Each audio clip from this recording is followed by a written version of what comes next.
Carla Hale is a teacher from Bishop Watterson High School in Columbus, Ohio, and she's been working there for 19 years. Her mother recently passed away, and in the obituary in the paper, she included the names of her entire family, as well as her partner, Julie. So a week later, she got called into the office at the school that she worked for, and she was fired. She said, quote, "If it were not for an obituary that appeared in the paper, none of this would be happening." She asked me if I really wanted to put her name in there, in the obituary, but as we sat there that day, my mom really loved Julie, and Julie loved my mom, and as I sat there with my brother, it was like his wife was mentioned, my niece's husband was mentioned, so why not? Why not my person I love? So Julie worked for, Carla worked for a Catholic school. This is not the first time that the Catholic Church has punished employees simply for being gay.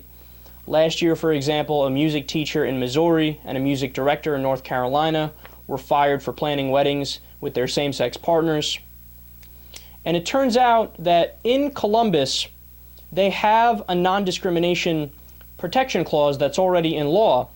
So based on sexual orientation, they're not allowed to do what they did. They can't fire somebody. And she does have a viable case if she wants to file a complaint and pursue. But keep in mind, in 29 states in the United States, you're still technically allowed, if you're a business, to say, yeah, I don't want to serve you because you're gay, or I fire you because you're gay. So in a majority of states in the U.S., you can still discriminate solely based on sexual orientation. No other reason associated whatsoever. You could just use that.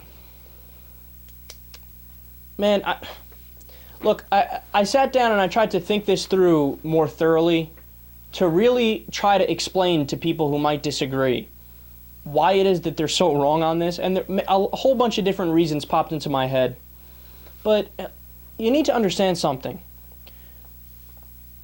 This is almost exactly the same thing as what used to happen with black folks and with minorities, particularly in the South. Where they said, no, we don't want to, we're not going to serve you, or you can't work here, or you have to sit at the back of the bus or at this other lunch counter because you're African American, right? And obviously now we all know that was wrong and ridiculous, but we're doing the same thing with gay people, right? And it's not like I'm saying and Carla's saying and the government saying, hey, we're not going to allow these private businesses or these schools or whatever to make their own decisions, because they are allowed to make their own decisions. If there's a legitimate reason to fire somebody, like they're not working or they're showing up late or they're just a bad teacher or they don't have the right degrees or whatever it is, yes, of course you can fire that person. But why is it different when it comes to, and this goes for private businesses, Catholic schools, public schools, whatever it is, why is it different when it comes to gay people? Because it's not like that's something they chose to be. Just like an African American didn't choose to be African American, the gay person didn't choose to be gay. And furthermore, it doesn't affect how they do their job. It's got nothing to do with their job. It's completely separate.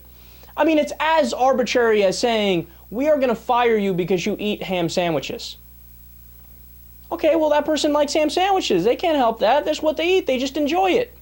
What business is it of the schools what goes on in the bedroom of one of their teachers? And it's none of their business. Look, this is why we need to have protected classes. This is why African Americans are in that camp. This is why in a lot of places women are considered in that camp. And this is why it should be throughout the entire United States that gay people are in this camp, because they get discriminated against for no reason whatsoever.